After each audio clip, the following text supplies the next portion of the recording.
Dalam bulan Muharram, 1 bulan diambil 1 hari 1 malam aja sih, masa sih gak sempat? Padahal tempatnya ini saya tidak mewajibkan harus di pondok, enggak. Bisa di rumah, bisa di gua, bisa di hutan, saenak sampean. Mana miturut hati sampean iku mau, bisa. Para pemirsa yang dirahmati Allah Subhanahu wa Ta'ala, pada kesempatan kali ini kami akan menyajikan sebuah tausiah dari Kiai Haji Mukhlason Rosid dari Mojokerto. Marilah kita sama-sama menyimak dan mendengarkan apa yang disampaikan oleh beliau. Bagi mereka yang betul-betul mengakui bahwasannya kita itu selama ini berbuat dolim pada Allah, atau seseorang yang sudah sadar bahwasannya kita selama ini berbuat dolim pada Allah secara ruhaniyah, baik yang bodoh tentang ilmu syariah ataupun yang alim ilmu syariah. Keduanya itu tidak menjadi satu persyaratan atau rukun sah dan tidaknya seseorang itu ada kesadaran. Tidak. Ukuran di dalam kesadaran hati bahwasannya selama kita itu zalim adalah hidayah,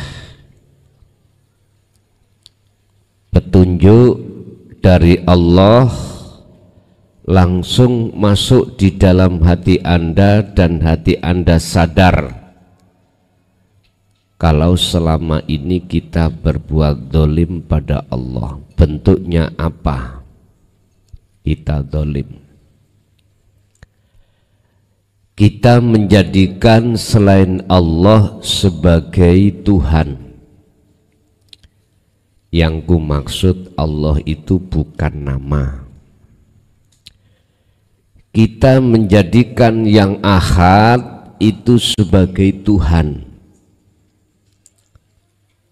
Bentuknya kita beriman terhadap selainnya. Contoh, dalam hati kita ada satu keimanan bahwasanya dinginnya suasananya itu dikarenakan datangnya AC atau es. Iman kita yang jatuh terhadap makhluk inilah Bapak Ibu bentuk kalau kita itu telah berbuat zalim pada Allah. Sampai Allah berpesan, la taj'alu ma'allahi ilahan akhara. Janganlah kau menjejerkan selain Allah di dalam hatimu. Janganlah ada di dalam hatimu ada iman selain daripadanya. Jangan. Ternyata kita selama ini begitu. Itulah bentuk kalau kita itu telah berbuat zalim pada Allah. Dan bagaimana caranya kita keluar dari kondisi seperti itu Bapak Ibu? 10 Muharram terjadilah diterimanya tobat beliau Nabi Adam alaihissalam oleh Allah atas perbuatan dolimnya, yaitu memakan buah khuldi. sebuah kisah saja dan jadikan ini nanti sebagai alat pelajaran Anda untuk melaksanakan apa yang pernah dilaksanakan oleh bapak kita, yaitu Nabiullah Adam. Hal itu Allah tuangkan di dalam surah Al-Baqarah ayat 35 sampai 37.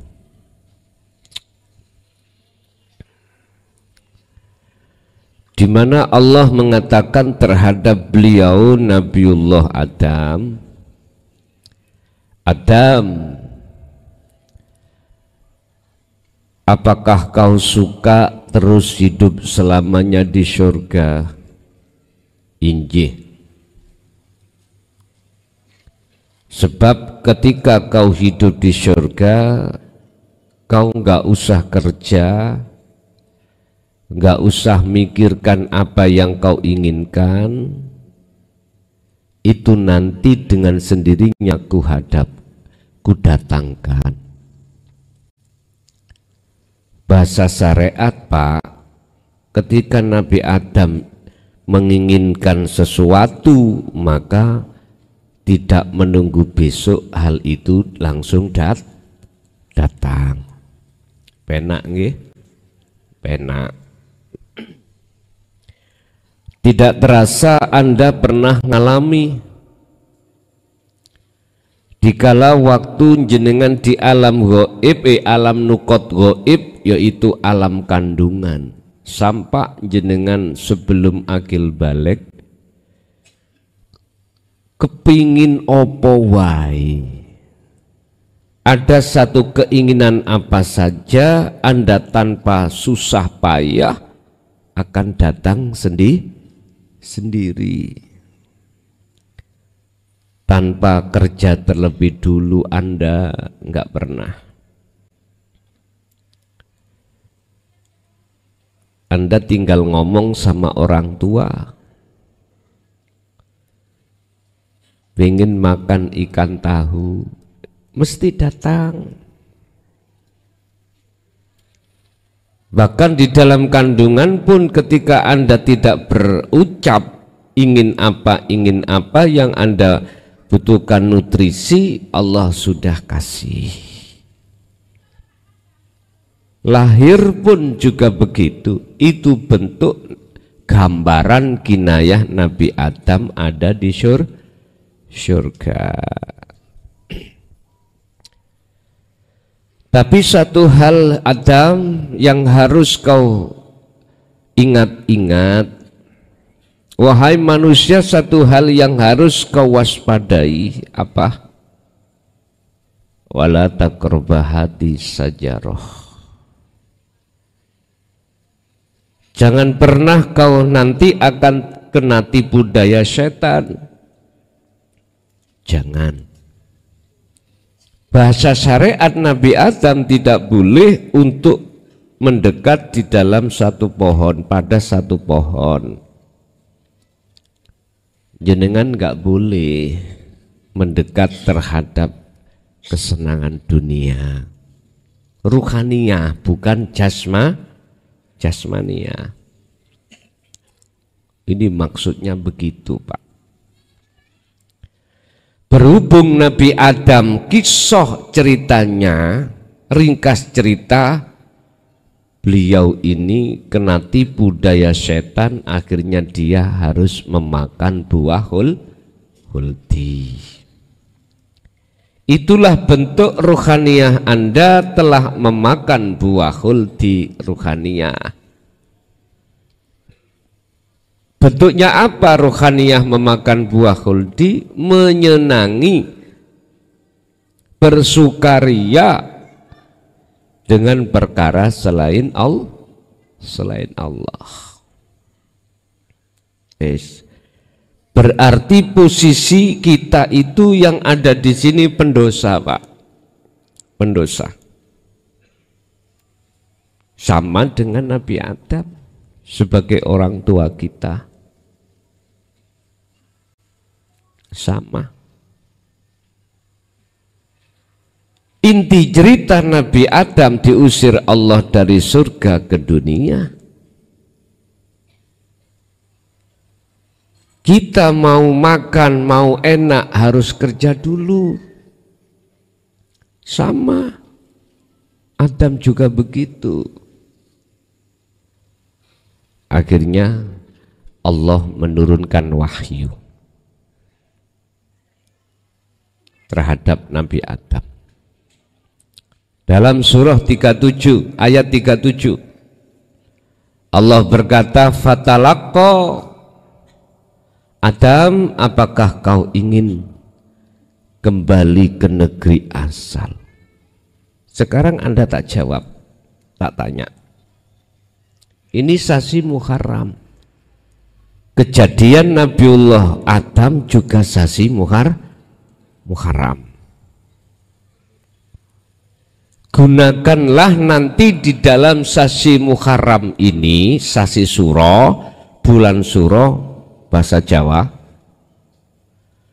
untuk betul-betul mengambil satu pelajaran dan kita laksanakan sampai pada 10 Muharram. Sekarang tanggal 1 ya, tanggal 1 sampai tanggal 10 Muharram Anda betul-betul makrifat pada Allah. Bagaimana rahasianya? Nanti saya sampaikan. Kalau gendeng mesian gendeng maten mawon ya, tinggal Anda mau tekad apa enggak masalah.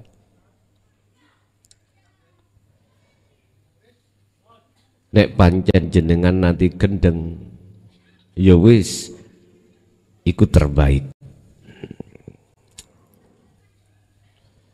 Kapan dimulai?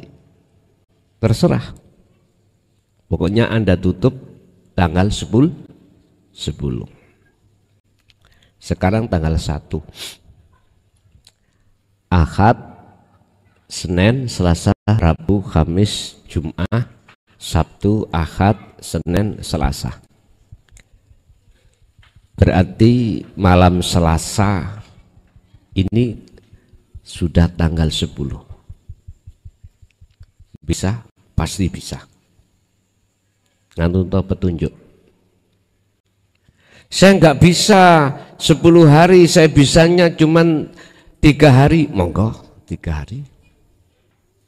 Saya nggak bisa 3 hari karena saya sibuk kerja, saya cuma 1 hari. Monggo 1 hari. Saya nggak bisa belas, bongko gregetan.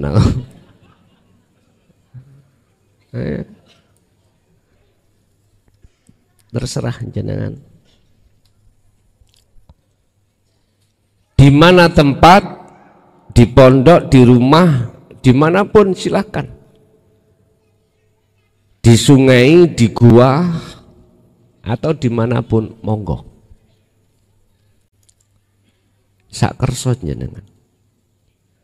Saya hanya bisa malam aja, siang kerja, monggo. Saya cuman 24 jam, bisanya 1 jam, monggo.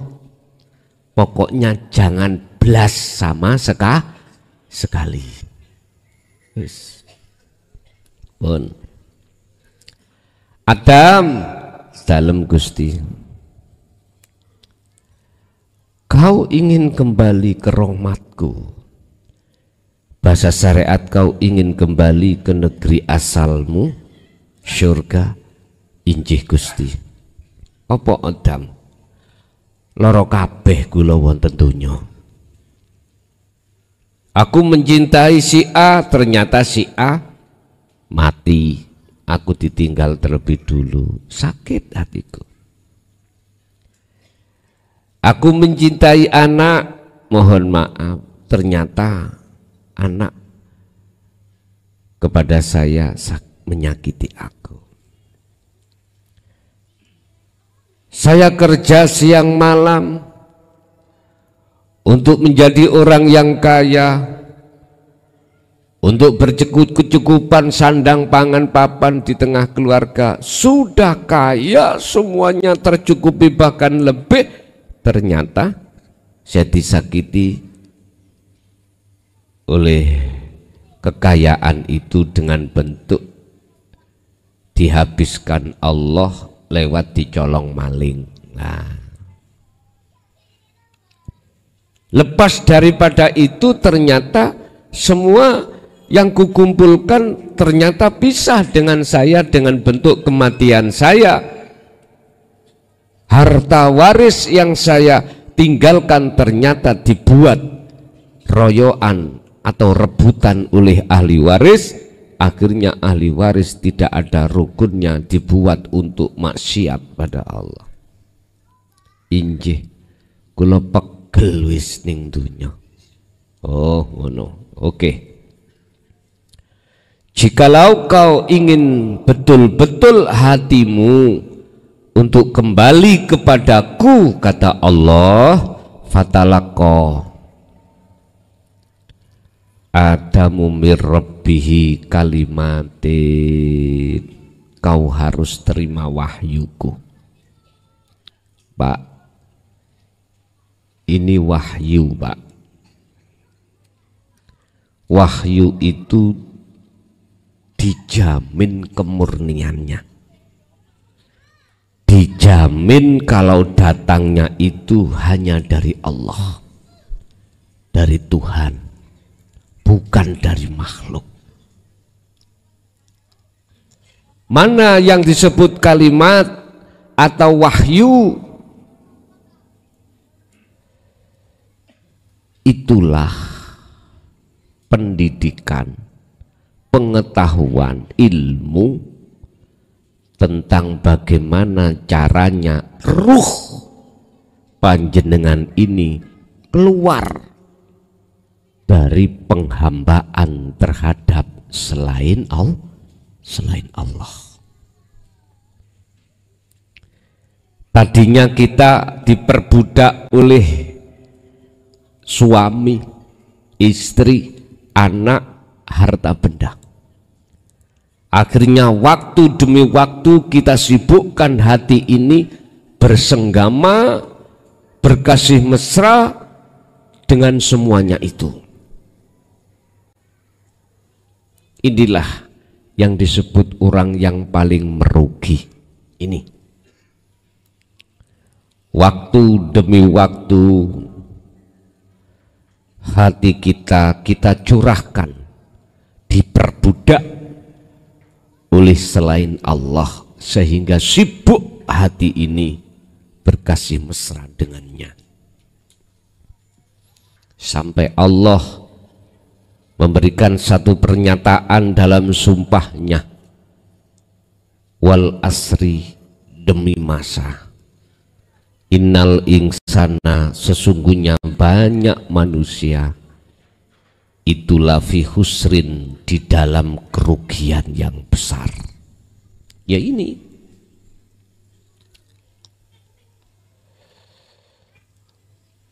Bapak Ibu, dengan datangnya satu Muharram, tutup semua iman kita selain Allah tadi. Kau harus bertasbih, kau harus bersuci diri dari iman-iman yang sudah kadung masuk di dalam hati kita. Caranya nanti saya kasih tahu. Ini proses perjalanan. Kita kembali kepada kalimat atau wahyu.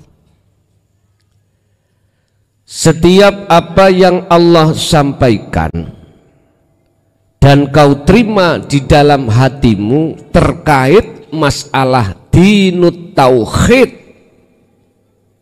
yang sifatnya adalah daqaiqul asrar, lembut-lembuti rahasiane ilmu makrifat, itulah wahyu. Itulah yang dimaksud kalimatin. Nabi Ibrahim, Nabi Adam menerima. Ketika beliau menerima dan melakukan proses ritual uzlah, fataba mongko nrimo tobat sapa Allah alaihi itase piro-piro kesalahane Nabi Adam.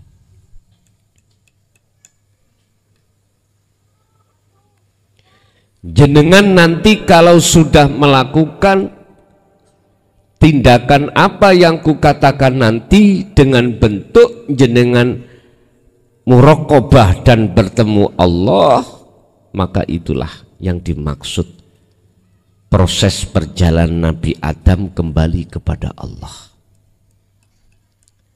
Memang Pak, kalau tinggalkan dunia itu mesti hati jenengan itu gendeng. Karena apa? Apa yang dikatakan nafsu dan akal ini jenengan abaikan, wis gak ngereken, hanya ngereken apa ngereken bahasa Indonesianya, hanya memperhatikan isi dalam wahyu itu dari Allah. Inilah petunjuknya di situ. Innahu sak temene Gusti Allah huwa ya Allah iku at-tawwabu dat kang nrimo tobat ar-rahim tur dat kang welas asih kasih sayang. Ketika Nabi Adam menerima wahyu tersebut, maka Adam itu melaksanakan petunjuk di dalam wahyu, akhirnya diterimalah tobatnya Nabi Adam. Jenengan ngoten. Nanti jenengan kalau sudah masuk di dalam pengamalan wahyu kalimat ini, itulah Allah telah menghapus seluruh kesalahan ruhaniyah lebih-lebih di mata Allah. Terus bagaimana caranya jenengan itu mengamalkan kalimat, mengamalkan wahyu itu? Di dalam wahyu itu ada hidayah, petunjuk.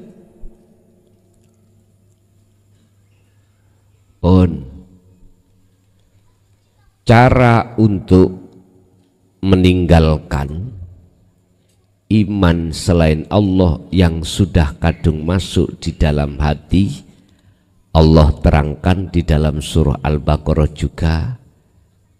Sering saya katakan ayat 256, may yakfur bitaghut wa yu'min billah.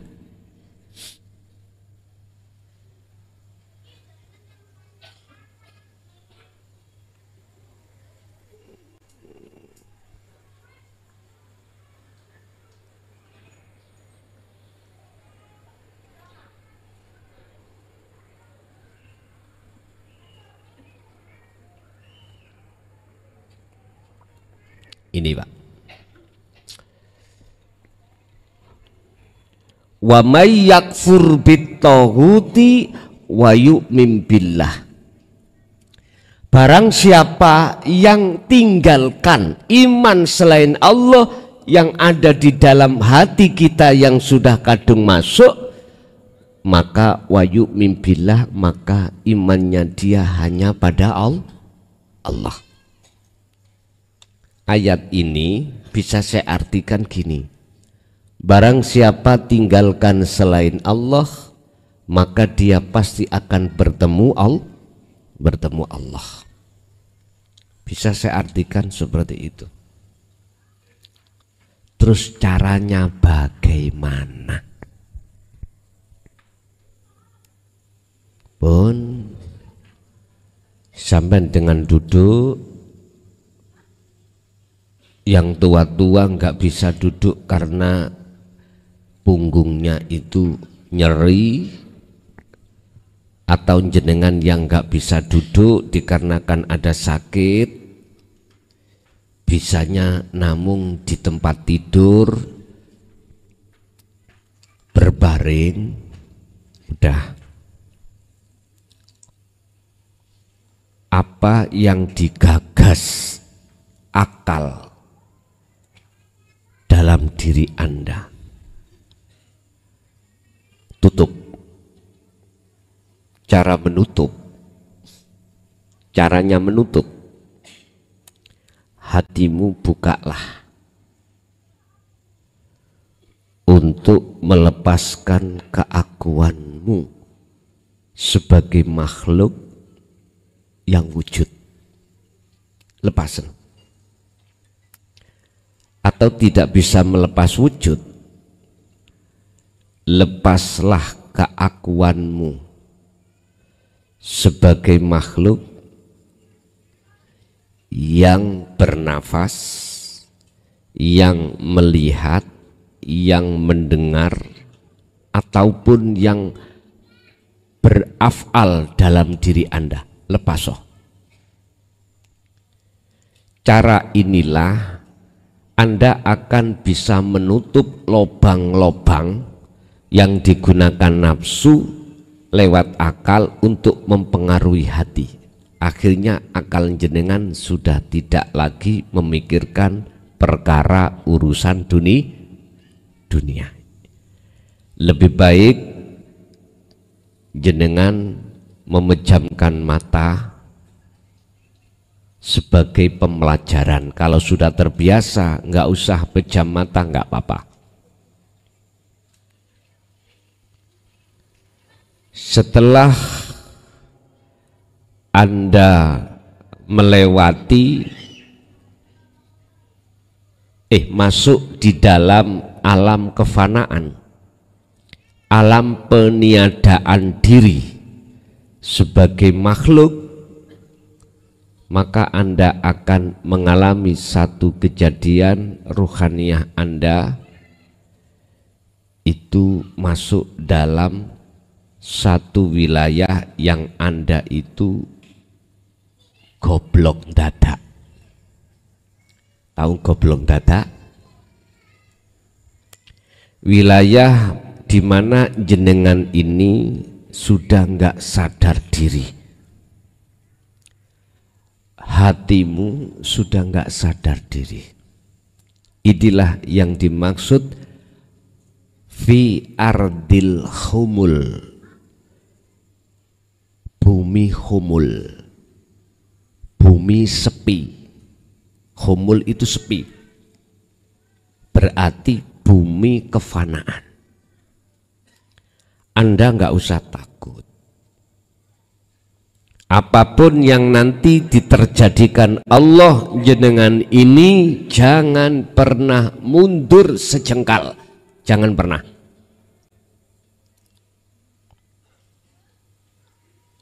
Jangan pernah mundur. Wa aslimu lahu.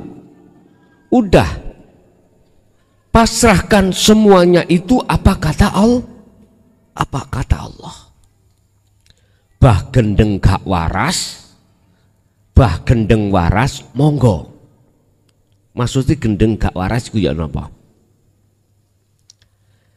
Jenengan ini dalam hati yang nyata, yang tampak hanyalah aku Allah, sehingga Anda terus menerus melalaikan selain Allah, dijak komunikasi nggak bisa dan lain sebagainya. Iku jenenge gendeng gak waras. Bah diletakkan Allah gendeng gak waras atau diletakkan Allah gendeng waras. Gendeng waras itu ya apa? Gini, secara ruhaniyah Anda ditetapkan Allah sebagai kekasihnya yang tidak akan pernah untuk beriman selain Allah, tapi akal jenengan bisa diajak komunikasi. Udah, jenengan gak usah milih Namanya pasrah iku opo jare Gusti, apa kata Allah. Ayatnya begitu wa aslimu lahu. Tentang urusan wa anibu ila rabbikum iku aslim, pasrah. Tentang kembali kepada Allah, kembali ke fitrah. Asalnya fitrah kembali ke fitrah, asalnya Allah kembali ke Allah. Jenengan pasrah iku wis apa kata Allah. Jangan bertanya begini, kalau nanti saya diletakkan gendeng gak waras, istriku bagaimana? Anakku bagaimana? Kalau pertanyaan itu muncul dalam hatimu, berarti nyun sewu, pasrahmu iku pasrah gombal. Nggih? Pasrahmu pasrah gombal. Jangan kau hitung-hitung itu. Jangan. Kalau niatnya itu kembali betul-betul makrifat pada Allah, ya sudah. Jangan nunggu kapan-kapannya. Ini mumpung momen-momen di mana ada 10 kejadian dalam bulan Muharram ini, kekasih Allah dalam perjalanan. Kalau Nabi Adam ini diterima tobatnya, jadi kita masuk di situ. Nanti ada Pak kejadian Nabi Ibrahim, beliau dibakar oleh Raja Namrud, tapi api terasa dingin.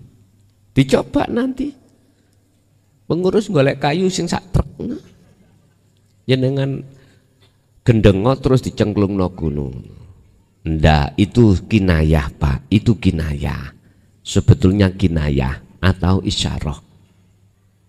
Mana perkara yang menjadikan hatimu panas? Apa? Ternyata perkara-perkara selain Allah. Nyun sewu, anakmu tuturane pangel, disuruh ke utara malah ke selatan. Aku yakin Anda sebagai orang tua, dadamu masih terasa panas. Kadang-kadang saking panasi, amarah muncul, anak itu kita kaplok. Nek zaman kula biyen Pak di Pelanggrang, tahu di Pelanggrang? Kula niki dipenteng abah ya, nanggone wit randu. Dhisik niki randu tok nih, kau gede mriki. Dipenteng, diambilkan sarangnya pelanggrang nih lho Pak. Semut merah-merah nih lho. Apa itu? Yang metu krotonya dikepiok ngeten. Tes. Mau tangan untuk njupuk nggak bisa Pak, dipenteng. Tadi ya mak nangis. Habis itu bentul. Ya dicokot di pelanggrang. Untung gak semut geni. Nah, semut geni bagaimana? Itu pelanggrang. Ya sakit sih, sakit. Bapak Ibu, nyun sewu, ada kejadian Nabi Nuh diselamatkan Allah dari tsunami. Iya, karena beliau masuk di dalam kapal, sehingga sebelum terjadi tsunami itu Nabi Nuh diperintahkan Allah membuat kapal. Dan perintah turun itu ketika saat kondisi cuaca terik atau kemarau panjang.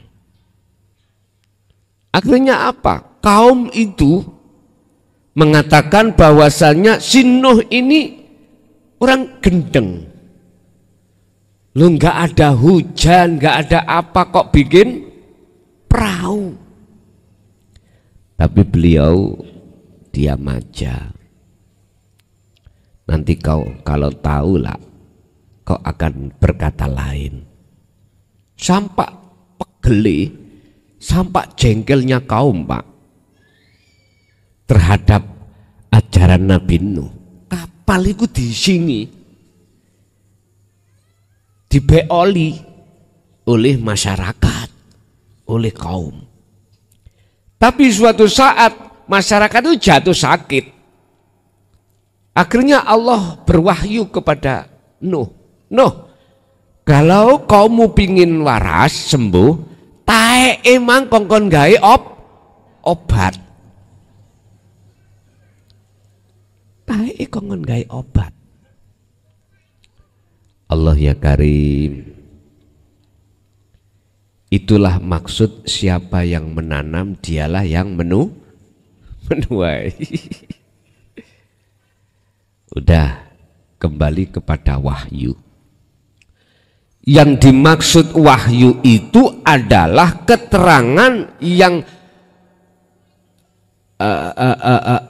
mampu untuk mengubah kondisi ruhaniahmu. Keterangan yang bisa mengubah kondisi imanmu, atau boleh jadi keterangan yang merevolusi iman karakter hatimu yang tadinya selain daripada Tuhan yang sebenarnya sekarang masuk pada Tuhan yang sebenarnya. Ini memang kalau ini kita terima dengan akal Pak, nggak mampu. Akal nggak mampu menerima wahyu ini, nggak mampu. Sampai ketika beliau Rasulullah menerima salah satu wahyu, beliau menggigil. Jasad ini menggigil. Dalam satu hadis diriwayatkan oleh Aisyah, beliau itu dikemuli oleh Aisyah. Kalau nggak salah begitu. Jadi jenengan nanti jikalau menggigil terasa dingin dan lain sebagainya, udahlah, jangan berhenti, terus lanjutkan Anda mengikuti arus Allah dalam rangka bebersih diri untuk menuju hakikate akunya Allah. Wa aslimu lahu. Sebelum bertindak nanti Anda tata betul tentang masalah pasrah diri. Udah ditata. Jadi saya katakan nggak bisa 7 hari ya 3 hari, nggak bisa 3 hari ya 1 hari, nggak bisa 11 ya bongko. Pak, mohon maaf ya, dalam bulan Muharram 1 bulan diambil 1 hari 1 malam aja sih, masa sih gak sempat? Padahal tempatnya ini saya tidak mewajibkan harus di pondok, enggak. Bisa di rumah, bisa di gua, bisa di hutan, saenak sampean. Mana miturut hati sampean iku mau, bisa.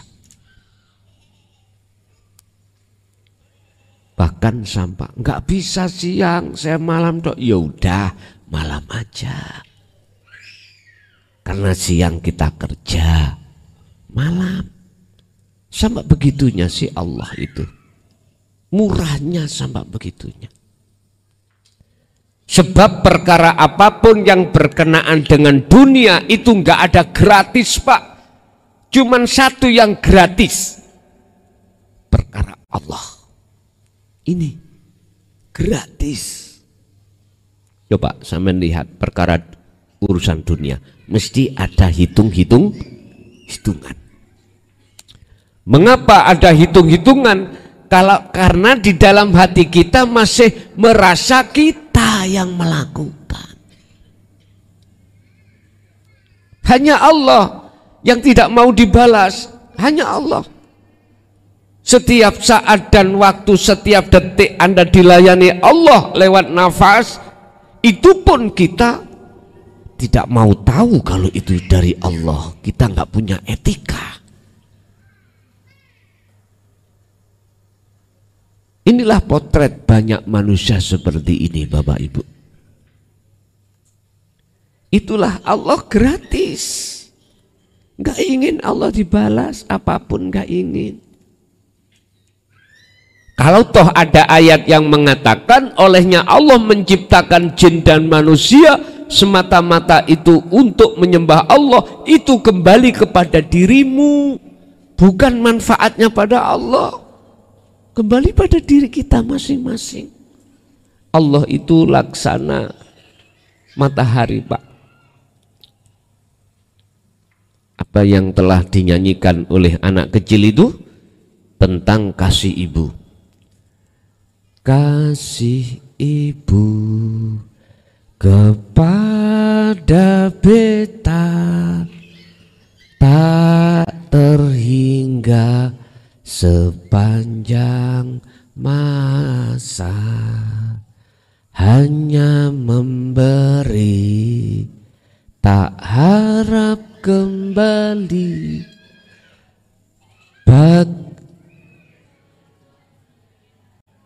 Bagaikan surya menyinari dunia. Seperti itulah Allah. Gak ada ceritanya matahari ketika menyinari seluruh alam sehingga alam ini menjadi terang, matahari ngomong balesan aku. Gak ada. Itu gambaran Allah dohir, itu seperti itu, Pak. Ini Allah dohir itu. Makanya orang Jawa mengatakan orang tua itu minangka pangeran katon. Yaitu. Makanya ini anak wong tua, kalau ada orang tua minta dibalas pada anak terus ngomong ijolono banyu susuku misalnya, iku wong tuaku celuk, gak mengerti tauhid itu. Lah ada tak orang tua ngono ya? Saking pegelen delok anak, masya Allah Pak, kadang muncul kalimat ijolono banyu susuku. Padahal sing nyedot ya dudu anak tok, bapake ya melok nyedot. Ya. Nggih. Sampean, mohon maaf iki syariat ya. Sampean sudah wajar aku gak nyalahno. Sebagai suami kita kadang-kadang berhubungan intim, kita itu ya nyedot pentil. Hati-hati loh ya. Ojo sampak kok lek nek metu banyu susune. Nek sampak lek sampe dadi anake. Ojo temen lho. Rasane asin-asin ya apa ngoten lho.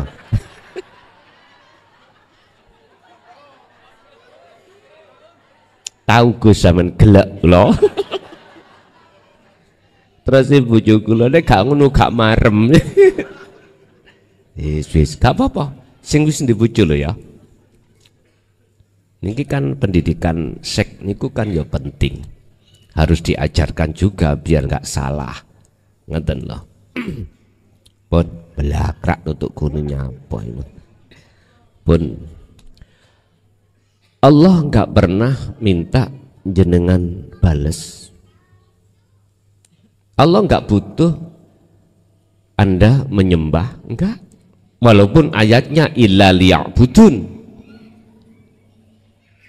tapi etika toto kromo jenengan kali kula sebagai makhluk atas dasar apa yang telah Allah berikan dua nikmat, yaitu nikmat ijad dan nikmat imdad, maka etikanya kita harus menyembah, beriman hanya padanya. Hanya itu. Jangan beriman menyembah terhadap selainnya, Anda akan diperbudak nantinya. Akan disibukkan dengan apa yang Anda jadikan sebagai Tuhan Anda. Itu pasti, Pak. Setiap Rasul pasti akan dibawa ajaran ini, Pak. Makanya dalam kesempatan Muharram ini saya tidak hanya menyerukan terhadap Anda yang sudah bertemu saya secara fisik, akan tetapi yang belum bertemu sama saja, lakukan di rumah. Apa sah Gus saya belajar lewat channel jenengan? Sah. Di mata Allah sah. Urusan di mata manusia berkomentar sama dengan jenengan iku belajar pada setan, abaikan kalimat itu. Kalimat yang tidak bertanggung jawab. Saya tanya mengapa kalimat yang tidak bertanggung jawab? Anda bilang setan, sudah tahu setan bagaimana? Belum. Lah ngapain terus kui ngomong setan? Anda bilang itu nafsu, Anda sudah tahu ketemu nafsu, yang bagaimana nafsu? Kita Pak jujur yang ada di syariat saja nggak pernah tahu mana sih nafsu itu, ya toh? Paling tidak kita dapat keterangan nafsu itu ya ngajak kamu berbuat jelek. Contoh kau maling, contoh kau waktu sholat gak sholat, contoh kau melakukan perbuatan maksiat. Engkau disik cak, entar dulu. Allah sudah katakan innahu lakum aduwwum mubin. Sesungguhnya nafsu itu adalah musuhmu yang nyata. Nyata itu jelas. Mengapa kau bikin tidak jelas? Itu oleh karena kau tidak mau menerima kalimatin wahyu yang kusebut tadi. Ini persoalannya, Pak. Bapak Ibu hadirin, ayatnya surat Al-Baqarah 37 itu hukumnya pasti Allah terima tobatin Nabi Adam. Terus kembali kepada kita, letak kepastian Anda, seluruh kesalahan apapun yang pernah Anda lakukan, baik syirik jali, lebih-lebih syirik khafi yang sudah tidak terhitung jumlahnya, bagi Allah itu sangat kecil bila mana taubat Anda diterima. Besar kaya apa dosamu, bila mana Allah itu menerima taubatmu, maka dosa itu di mata Allah jadi kewajil. Kecil kaya apa dosa yang pernah kau lakukan, manakala Allah tidak mengampuni, maka kecil itu menjadi besar. Caranya bagaimana? Seperti apa yang telah dilakukan oleh baginda Nabi Adam. Cukup jenengan kalau tidak dengan berdiri, dengan duduk. Jikalau tidak bisa dengan duduk, dengan berbaring. Akal ini lepas. Cara untuk melepaskan akal dari urusan-urusan dunia, hatimu harus ada tindakan penghilangan rasa keakuan diri sebagai makhluk yang wujud. Jikalau belum mampu menghilangkan kewujudan atas diri makhluk ini, maka hilangkanlah rasa keakuanmu yang bisa ini, bisa itu, punya ini, punya itu. Sudah lepaslah, sambil menerima datangnya pengakuan rasa akunya urip Allah dalam dirimu. Pun ketika proses ini nanti terjadi, maka Anda akan mesti masuk di alam fana. Alam di mana Anda sudah tidak ingat lagi dengan persoalan dunia. Istri, suami, anak, harta benda, sudah tidak ada gambar di dalam hatimu, sudah nggak ada. Itu bentuk bahwasanya Allah telah mensucikan keakuanmu dari pengakuan-pengakuan tersebut. Wis, kamu jangan takut apapun bentuk kahanan kejadian yang akan terjadi di situ. Jangan pernah jenengan meminta dan jangan pernah Anda takut dan lain sebagainya. Pokoknya ikutono seperti taek kintir. Wis paham nggih? Wis entah sampean lakukan mulai kapan terserah jenengan dan dilakukan dimanapun Anda, monggo. Saya ulang, tobatin Nabi Adam itu jatuh di tanggal 10 Muharram. Pun inti. Lah, tanggal 1 Muharram jatuh mulai hari ini.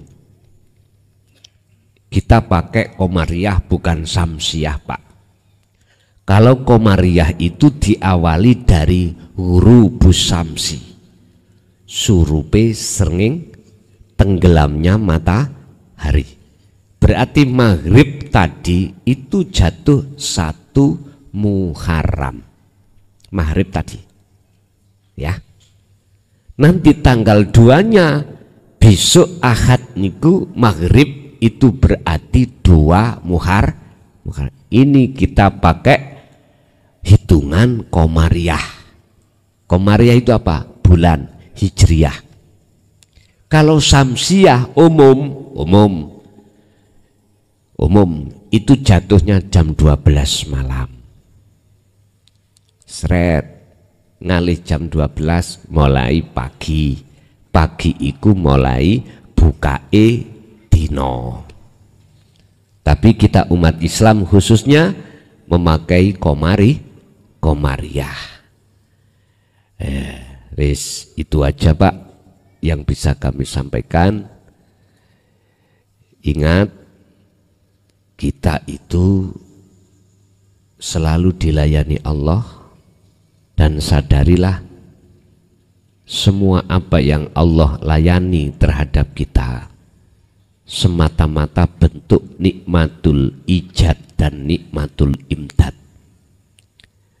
Nikmat penciptaan, nikmat kebutuhan apa setelah kita tercipta. Napas, mata, telinga, apapun yang kita butuhkan di dunia ini, Allah kasih gratis semuanya. Allah wis ngasih gratis, lah sekarang Anda harus mempunyai etika apa yang harus Anda balas. Padahal Allah tidak minta balasan. Cuman etikanya hanya satu. Iman tentang iman, jangan pernah terhadap selainnya. Caranya faktulu anfusakum. Udah, patenono keakuanmu sebagai makhluk, rasa keakuanmu sebagai makhluk yang bisa apa-apa, punya apa-apa, sudah. Idfin wujudaka, kubur eksistensi keakuanmu di dalam bumi humul ini. Wis bila mana mudahnya jenengan iku pelepasan diri, didorong dengan dzikir sir, nggak apa-apa, lakukan. Hatimu mengucap hu, masuk keluar Allah, nggak apa-apa. Kalau itu untuk mendorong mudahnya lepasnya keakuan diri, monggo. Bapak Ibu hadirin, itu apa yang bisa kami sampaikan untuk sasi Muharram yang terpenting. Alhamdulillahirabbil alamin. Demikianlah tausiah dari Kiai Haji Mukhlason Rosyid, yang mana beliau adalah pengasuh Pondok Pesantren Jaya Baru yang terletak di daerah Mojokerto, Jawa Timur. Tepatnya yaitu ada di Kecamatan Bangsal, Desa Sumbertebu, Jalan Perjuangan, Desa Glonggongan atau Dusun Glonggongan. Beliau adalah ulama sufi, ulama tauhid yang mengajarkan ilmu-ilmu tauhid dan tasawuf, yang mana dalam ilmu ini juga berkaitan dengan ilmu leluhur Jawa yang mengutamakan ajaran kebatinan atau ilmu ruhani. Dan ilmu tasawuf tauhid ini mengajarkan supaya manusia tidak tersesat nantinya. Tahu sejatinya diciptakan itu harus bagaimana, dan ketika sudah meninggal dunia harus ke arah mana jalannya. Semoga apa yang disampaikan oleh beliau Al-Mukarram Kiai Haji Mukhlason Rosyid benar-benar bisa memberi penerangan bagi kita yang buta akan pengetahuan dan gelapnya perjalanan kita untuk menempuh ke jalan Allah Subhanahu wa ta'ala. Demikian, semoga bermanfaat. Wa'afu minkum. Wassalamualaikum warahmatullahi wabarakatuh.